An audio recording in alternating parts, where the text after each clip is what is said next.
conversation slightly. Monday night, off day, LeGarrette Blount might be having one. Might just be having one and just talking off the top of his head. Man. Come to Cali. It's legal, boy. Do you? Let me go there. I think this is shade in part because LeGarrette Blount, 2 years with the Patriots, knowing that Tom Brady has the sway to make it 3, 4, 5 years and didn't make it that. And LeGarrette Blount's like, look, I was your red zone guy. I was the guy to get you the short yardage, your touchdowns. You couldn't go to bat for your boy. So maybe he was looking for an opportunity like that. That was my theory. Maybe speaking a little too blunt here. Darnell, what's next? Yeah, moving on to an interesting story for college football here. Ohio State defensive end Nick Bosa has decided not to return to the Buckeyes this season after getting hurt in September, opting to leave school entirely and focusing on the upcoming NFL draft. Bosa was a preseason All-American and displayed to be a top draft pick in May, much like his brother Joey was in 2016. Pro Football Talk reacted to the news with this tweet. Nick Bosa has made the kind of decision that more guys in the situation should be making. We've seen guys skip bowl games to prep for NFL before, but this is pretty unprecedented. Should more players follow this strategy? No, they have to be as talented and as can't miss as Nick Bosa. Right. Nick Bosa is a beast. Yes. His brother is the ultimate beast, Joey. And so this is a no-brainer decision for him when you're this gifted and talented and can't miss. For other guys, it's a little more dangerous. Yeah, it is. I mean, because they're not in this position. But college, especially college athletics, is just preparation for the real world that you desire. Once you're prepared, peace. Get up out of there. I had that same injury, and it's crazy. One of my regrets is not pulling a Bosa when I was in that same situation. It's a weird injury, the sports hernia, and okay, you could come back in 6 to 8 weeks. You're not coming back to the same place. You're going to start somewhere else. He gets back on that field. He's not Nick Bosa. They start using that against you. So I wish I would have redshirted my second year in San Diego and just came back the next year with that same exact injury. So he's a smart player for doing this. Darnell, what's next? Yeah, I want to hear your guys' thoughts on the John Elway story. TMZ reports that Elway has donated more than $27,000 to various Republican campaigns for the upcoming midterm elections. Elway's politics have been well known the past several years, where he has personally supported President Trump and one of his nominees for the Supreme Court, Neil Gorsuch. But the latest news led to police report Mike Freeman to tweet, "Stick to sports or no?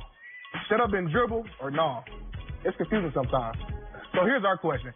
Is there a double standard for players and management getting involved in politics? No. There's a double standard on Mike Freeman, and he must have skipped high school, junior high, college, the whole 9 yards. Look, man, if players want to donate money to political causes, no one cares. There's no controversy. It would be applauded. I keep saying, take the money and support the causes you believe in. This isn't going on in the middle of the national anthem. This isn't something that's being put in the face of fans. The guy has a right to support whoever he wants politically. Yeah, like you said, it's not thrown in your face. So even in that situation, I don't understand where Mike's coming from, but I told you I'm going on this podcast. I am going to discuss this with him. Please take this Twitter off with you? Yeah, I know, That's right? his whole brand right now. You know what's crazy? Trolling. One of my best friends voted for Trump and didn't tell anybody through the election process because he was scared of the backlash in our circle. When I found out, I was like, dude, I wish you would have told us because we could have discussed issues as we were all trying to educate ourselves through that process. And he's still one of my best friends. I'm not mad at him. This is the problem with our world today. We disagree. Then all of a sudden that has to mean I dislike you, which means I got to distance myself from you. Come on, y'all, grow up. It's not a problem with this. Yeah, I got to say, I've never voted. But, I certainly have been friends with some Trump supporters. I've been obviously love some Obama supporters or whatever. Your politics don't make or break you a good person, and we need to stop that. Yeah, but you need to vote. We need to stop that. Yeah. That's what we need to stop. Can you stop? Darnell, what's next? Last but not least, you know my everyday routine is watching FS1. Yesterday I was checking out The Herd, and our man Colin had an interesting take on Sam Darnold versus Baker Mayfield. Take a listen. Baker's 2 years older than Darnold and has almost double the college starts. Baker should be better now than Sam. I predicted Sam would be a roller coaster.